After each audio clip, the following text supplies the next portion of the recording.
Neumatológica del misterio trinitario.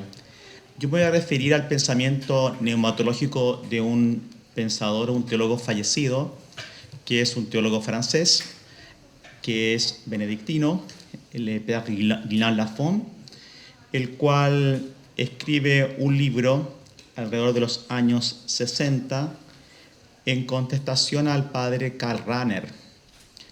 En ese libro desarrolla un esbozo de lo que es la actuación del Espíritu Santo, el cual se va configurando en su pensamiento a través del tiempo. Por ello voy a contextualizar un poco este autor y después lo voy a explicar. Él recibe el doctorado en Teología Dogmática en el Instituto Católico de París en el año 1959 con una tesis sobre la estructura y el método de Santo Tomás de Aquino, la cual va a ser prologada justamente por el padre Yves Congar. En el año 69 escribe una obra que no está traducida al español, en francés, Peut-on connaître Dieu en Jésus-Christ, que se podría decir como ¿acaso se puede conocer a Dios por medio de Jesucristo? Y ahí él da cuenta de un tema que es fundamental en su pensamiento, que es un tema metodológico. Él va a desarrollar que la teología en su metodología sufre él llama desfragmentación metodológica, en la cual la ciencia bíblica y la ciencia dogmática o sistemática van por caminos distintos y se hace necesario en esa época buscar un camino que una ambas disciplinas en un solo método. Por ello, aborda el tema de la relación entre la economía y la teología desde una perspectiva neumatológica. Establece cuál es el papel del Espíritu Santo en esta, diríamos, coyuntura teológica. Su aporte, diríamos sintéticamente, es pensar el Espíritu Santo como un eje unificador y unificante del misterio trinitario. A partir de ello, él va a realizar diferentes puntos o ideas que van a ir configurando su pensamiento. En el año 1989, él va a titular una conferencia con el nombre de la idolatría a la invocación o el Espíritu Santo en la vida monástica. Obviamente, él ve un fenómeno que sucede en los monasterios, que es el fenómeno de la renovación carismática, que aparece con mucha fuerza y se introduce en la vida monástica en algunos monasterios franceses, y él intenta contextualizar este fenómeno y a la vez lo critica. Él señalará lo siguiente: el Espíritu Santo es por excelencia el don del Nuevo Testamento, hasta tal punto de que si hubiera otros dependerían de él.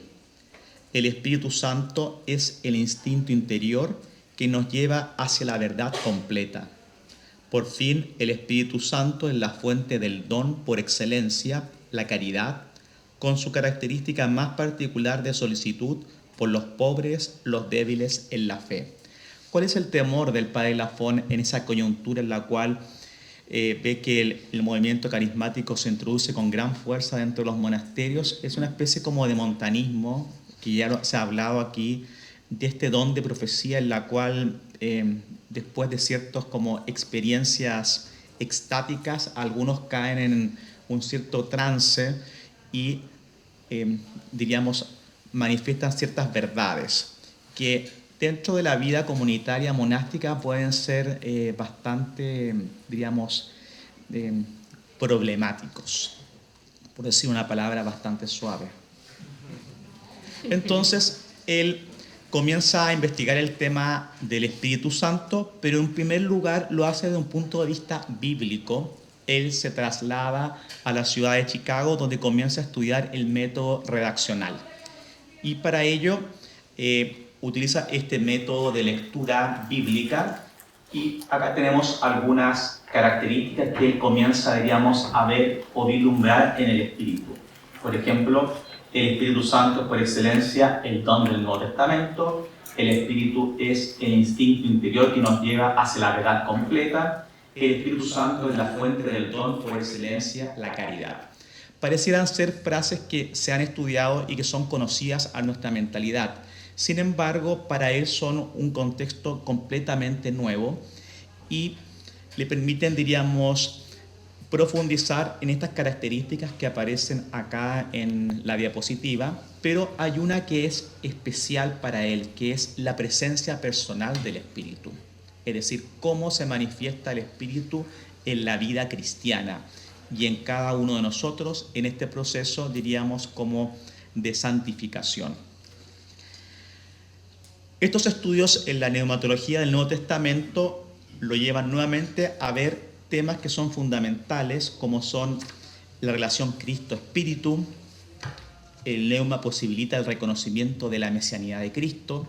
Es un tema que lo va a mover durante bastante tiempo y va a publicar 3 estudios sobre exégesis bíblica desde una raigambre más como de lección divina, en la cual el Espíritu es bastante como fundamental. Ello lo lleva a también ver el papel del Espíritu en la creación. Aquí se hablaba de las misiones. Obviamente es un tema que él lo tiene presente. Sin embargo, la dinámica de él es hacia la palabra vivificante.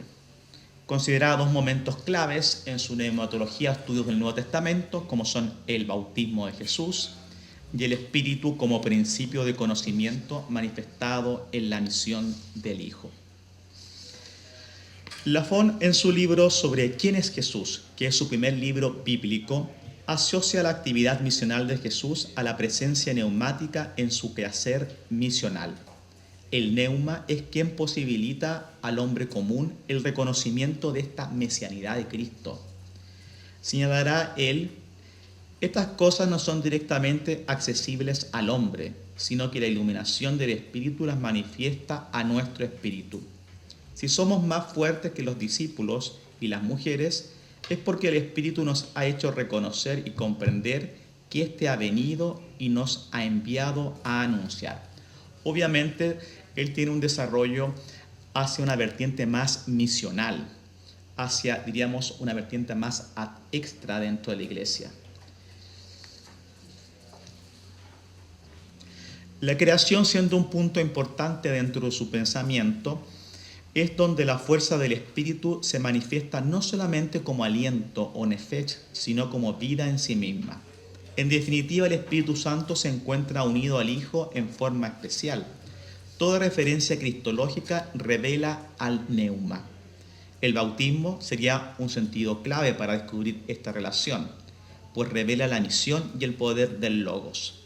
En particular, este pensamiento de la relación Espíritu Santo y Cristo hacia una definición que es la siguiente. Él va a decir que el Espíritu Santo está inclinado al Hijo. De alguna forma, el Espíritu Santo nos muestra al Hijo. Está naturalmente vinculado, obviamente, dentro de la Trinidad inmanente, pero también nos queda claro que en los momentos relevantes de la vida de Cristo aparece el Espíritu señalando al Cristo. Es así como en su análisis sobre el bautismo dirá, la Santa Trinidad, porque está aquí presente, pues que es la voz de Dios, de Jesús y la del Espíritu Santo, nos prepara a un don absolutamente más allá de lo que podemos imaginar. Infinitamente por sobre la remisión de los pecados, un don que es puramente gratuito, una epifanía sin razón, sin causa, inconmensurable a nuestra justicia de hombres. Este concepto de la neumatología bíblica en este autor también se va a desarrollar en una, diríamos, nueva vertiente, que es su vinculación del espíritu al quehacer de la iglesia. Debemos decir que las afirmaciones del padre Lafon referentes a la iglesia y sobre todo a la eclesiología son bastante discutibles porque son coyunturales. Para él, el Vaticano II es una experiencia del espíritu, pero también es una experiencia, como él señalará, como del fracaso. ¿Por qué señala que es una experiencia del fracaso? Porque él, como toda esta generación que le toca vivir el concilio y sobre todo experimentar los cambios, ve que esperaban mucho del concilio y que de algún momento eso como que se vio, diríamos, hubo una cortapisa y no se pudo realizar lo que se esperaba. Entonces, como que el concilio pareciera quedar sin, diríamos, una proyección. Entonces hay un cierto sentimiento como de frustración frente a la acción del Espíritu Santo dentro de la continuidad eclesial después del concilio. Él desarrolla justamente donde dice vida eclesial, regeneración del ser humano, la iglesia como morada de Dios por el Espíritu, el hombre como templo del Espíritu. Y ve que ahí hay un tema que no está, diríamos, completamente desarrollado históricamente. Es así como escribe 3 libros sobre el desarrollo eclesial o lo que él espera de la iglesia. Uno de ellos incluso lleva un título que dice Imaginémonos a la iglesia. Y ahí establece muchas consideraciones que pueden ser discutibles.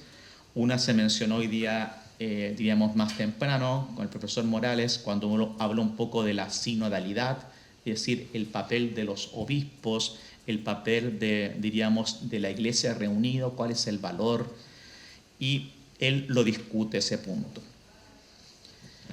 Por eso la actividad que estudia preferentemente en este punto es su análisis sobre Pentecostés y sobre la lectura de Romanos capítulo 5, en la cual señala una cierta continuidad del Espíritu de Jesús en la primitiva comunidad eclesial. Su pregunta es, ¿esa continuidad del Espíritu de Jesús continúa en la iglesia actual? ¿Cómo se manifiesta? ¿De qué modo? Señalará lo siguiente: el primer Adán ha pecado. Él, Cristo, ha liberado a toda la humanidad de las fuerzas del pecado y de la muerte. Cristo ha venido en la carne, ha justificado a todos los hombres por la obediencia.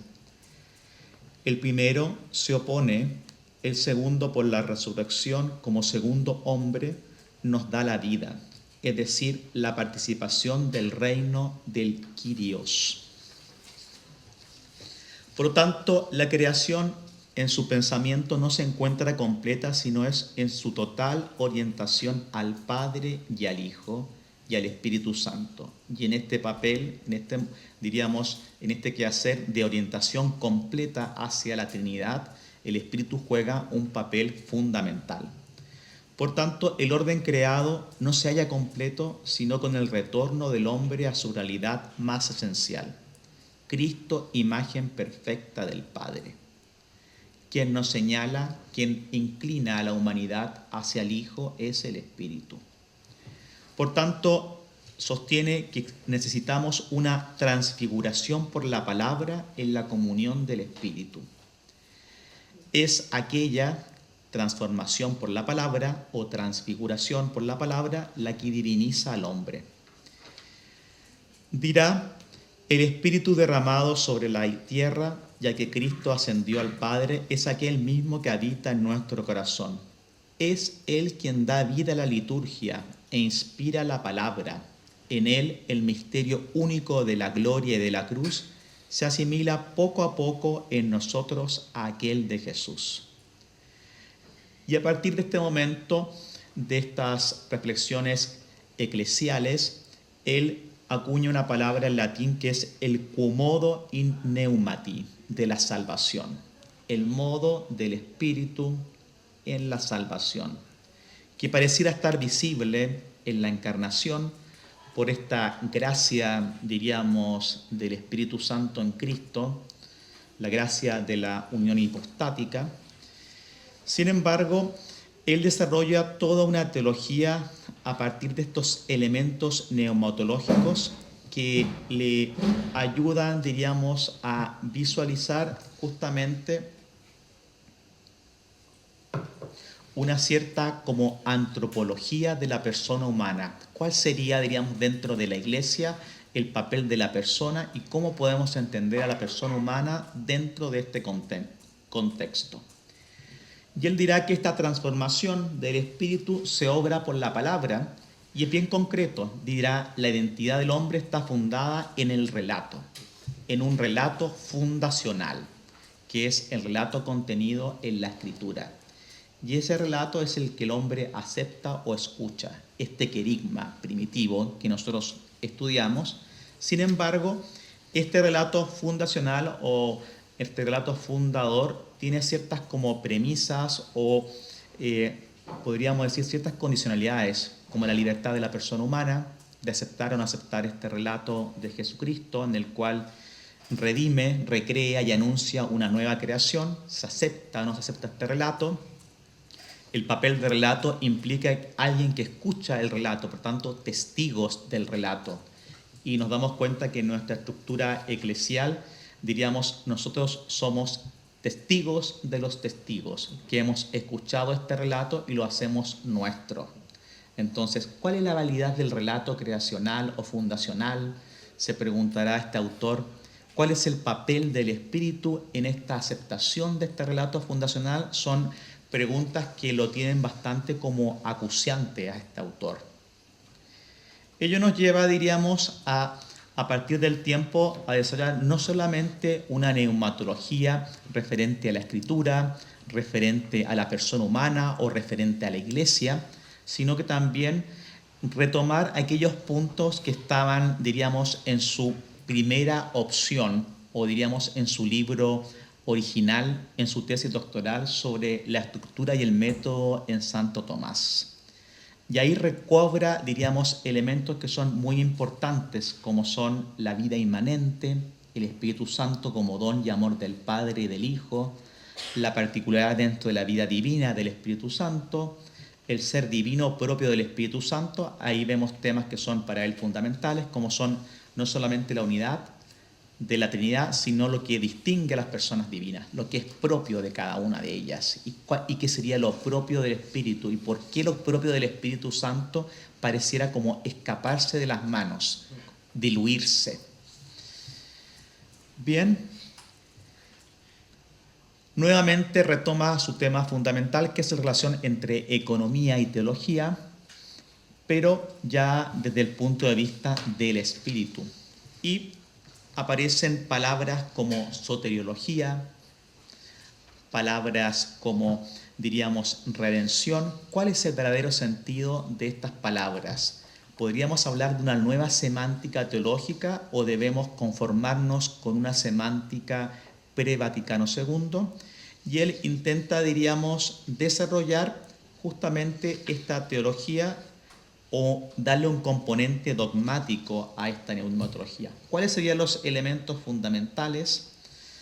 Los elementos fundamentales es pensar que la neumatología siempre es una neumatología crística, de acuerdo a este modo de inclinarse propio del Espíritu hacia el Hijo. Por eso intenta nuevamente rectificar cuál es la relación entre el misterio pascual y la Trinidad. ¿Por qué siempre en los hechos de la vida de Cristo, en momentos fundamentales, aparece insinuado el Espíritu? No actuante, aunque está actuante, pero sí como insinuado. Entonces, desarrolla este concepto que el Espíritu Santo posee una personalidad comunicable. Y muchas veces esa personalidad comunicable en este relato fundacional es una personalidad comunicable por medio de una simbólica o una semiótica del Espíritu. Figuras como que estamos acostumbrados, la figura como del Espíritu Santo, de la paloma, del fuego, de, diríamos, el viento, dan cuenta justamente de esta personalidad comunicable del Espíritu, pero que a la vez se comunica por medio del silencio. Es decir, esta mediación del Espíritu Santo se da en esta especie como de relación paradojal del amor, en la cual Él participa de este amor divino, íntimo de la Trinidad, pero a la vez es un amor, según este autor, distinto en cada una de las personas humanas. Estamos acostumbrados a escuchar palabras como paternidad, filiación, expiración. Sin embargo, cada una de ellas en este autor implica un amor que es uno, unificante, pero a la vez es variado, tiene, diríamos, una cierta maticidad. Vamos a ir avanzando hacia el tema que a él le urge, que es cuál es la mediación que cumple el Espíritu Santo dentro de todas estas dimensiones que hemos mencionado, eclesial, personal o antropológica, o incluso cristológica, y él recupera estas, dimensiones que están mencionadas en esta diapositiva, que todos, la mayoría conocen, pero él se inclina por esta potencialidad del Espíritu, este movimiento vital de tender hacia el Hijo, de mostrar al Hijo. Obviamente acá él tiene en cuenta una tradición monástica más cisterciense con el tema del deseo. El deseo, la fruición, el gozo, el deleite. Es decir, el Espíritu Santo garantizaría justamente esta tendencia a gozar de Jesucristo, a gozar de la Trinidad, esta fruición eterna. Vamos a la conclusión. ¿Cuál sería la contribución de Lafon? Una sería, en cuanto a intentar, porque no hay una respuesta clara, esta llamada fragmentación metodológica del siglo XX mediante la figura del Espíritu. Una cierta reconciliación de la teología dogmática y la economía salvífica desde el punto de vista del Espíritu, señalando que podríamos decir que la neumatología sería fundamental, o la disciplina fundamental dentro de la teología. Él incluso va a decir que la neumatología es como la virtud no del amor, sino que dirá de la esperanza. Ese es un tema a desarrollar. Existe una cierta racionalidad neumatológica que está por descubrirse. ¿Cuál es la forma que tiene el Espíritu un poco de actuar? La podemos descubrir mediante esta articulación entre lo bíblico, lo cristológico y la acción santificadora. Sin embargo, esa racionalidad va cambiando. El valor ecuménico del Espíritu, sobre todo en una renovación eclesial. Y finalmente, en esta afirmación, que no el gran desconocido es el Espíritu Santo, sino es el don por excelencia que nos permite conocer a Dios en Jesucristo. Muchas gracias.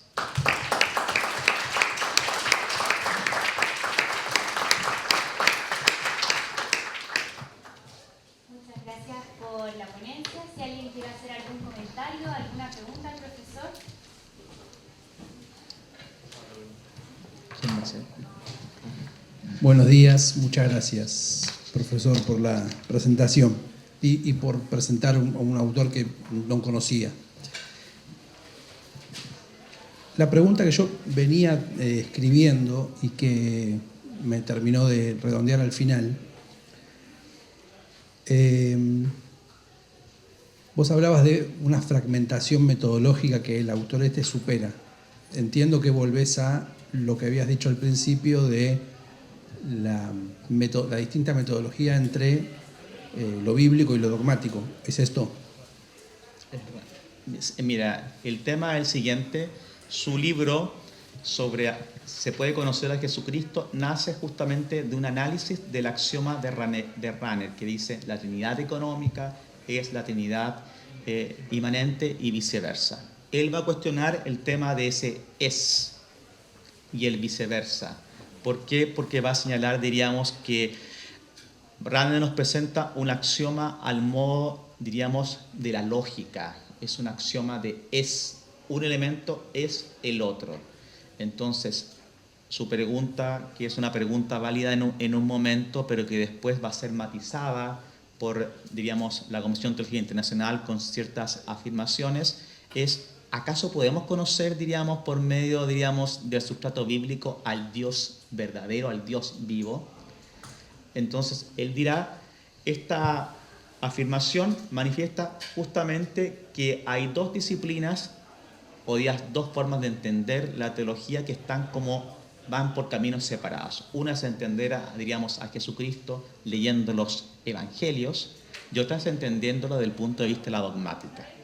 Entonces, obviamente nosotros intentamos unir ambos temas, pero él señalará que existe en su momento, estamos en el año 59, ha pasado mucho tiempo, pero en el año 59 él señalaba que él veía un tema que para él era preocupante, que muchas veces un dogmático fundamentaba sus afirmaciones en textos bíblicos, pero no los contextualizaba. Por tanto, esos textos bíblicos no indicaban una verdad teológica, sino que el contexto era completamente distinto. Entonces, el teólogo pareciera ser, según su pensamiento, no conoce la Escritura, no conoce la Biblia. Entonces, para él era preocupante, y por eso él hace una opción de vida, que es ir a estudiar Biblia a Estados Unidos. Y estudiar, diríamos, Biblia como en el sentido duro. Sale de Europa y se va a un país completamente distinto a la cultura para intentar, diríamos, soslayar esa dificultad. Yo no quiero dar una afirmación. Bueno, diríamos, tal vez la pregunta es, desde tu perspectiva, si el autor lo logra, porque mi sensación es que justamente que se queda, que sigue haciendo una lectura obviamente. poco crítica desde la crítica bíblica, obviamente situándolo en su época.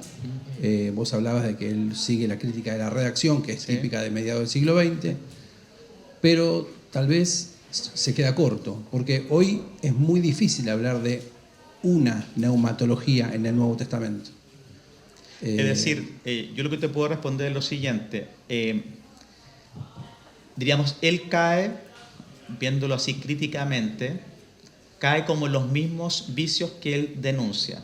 A ver, yo ¿qué es lo que puedo decir de este autor? Que él es un autor bastante como sincero en reconocer un problema, intentar abordarlo, y ya al final de sus días, en sus últimos libros, se da cuenta de que lo ha abordado, no diríamos mal, pero sí incompletamente. ¿Ya? No sé si con ello te respondo tu pregunta. Tú eres más biblista que yo, entonces... ¿Qué pasa, Pablo? Una última pregunta.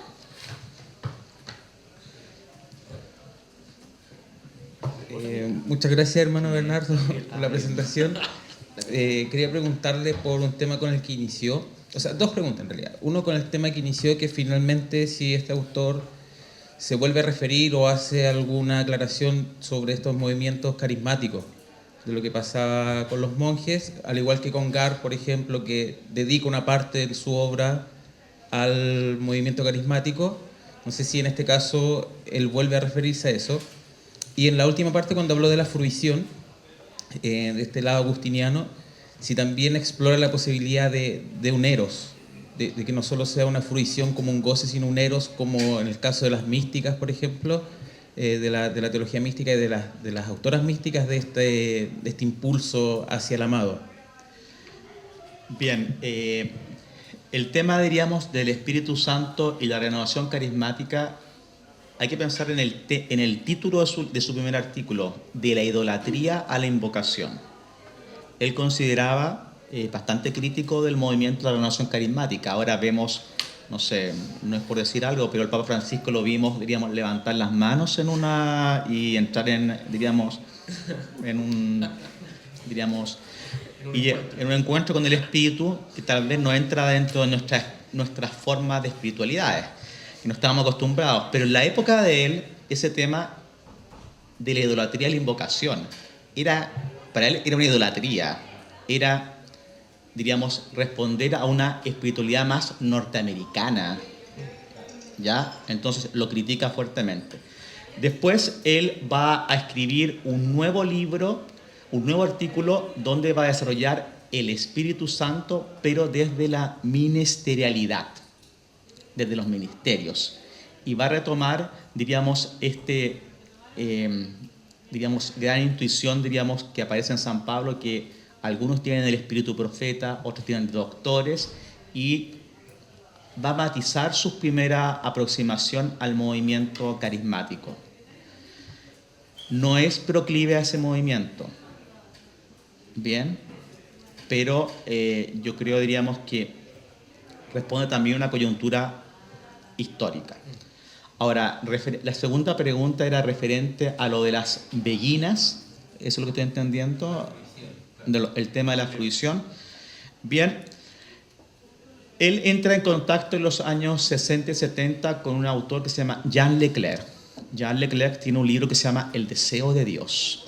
en la época medieval y sobre todo en la espiritualidad cisterciense.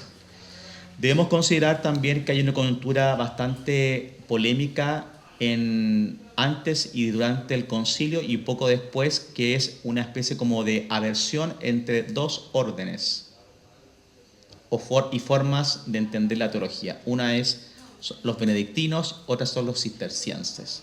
Ahora nos encontramos todos amablemente, nos juntamos cistercienses, tapenses y benedictinos y somos todos amigos. Pero, diríamos, en esa época era la disputa entre San Bernardo y Pedro el Venerable seguía fuertemente viva. Entonces, que un autor benedictino como Lafont, tome elementos de la espiritualidad cisterciense, aunque son agustinianos, sobre todo el tema de la fruición, era una novedad que incluso hay que considerar en Francia. En ese momento provocó que cuando se reúne la congregación sublacense para un capítulo general o parcial, se le llamó la atención por este tema de, diríamos, citar a un autor que, según la época, no respondía a la espiritualidad más pura del benedictinismo. Ahora, ¿cuál es la relevancia de la fruición? Es que en ese momento él toca este tema porque ha leído un autor que le conmueve profundamente y que no es ni benedictino ni es cisterciense, sino que es San Juan de la Cruz. Entonces comienza a estudiar el tema del toque y dice, ¿qué tenemos nosotros en nuestra espiritualidad que se asemeje al toque divino, a este toque del Espíritu Santo? Y inmediatamente supercántica el tema de San Bernardo y desarrolla, diríamos, el tema de la fruición, al modo de cómo lo entiende San Bernardo en su, diríamos, comentario a los 3 besos. San Bernardo tiene el comentario sobre el cántico, sobre el Cantar de los Cantares, una lectura alegórica sobre los 3 besos del amante, del amado. Y con eso desemboca en un contacto con Jean Leclerc y el deseo, la fruición de Dios. Te di algunos elementos, no te respondí, pero...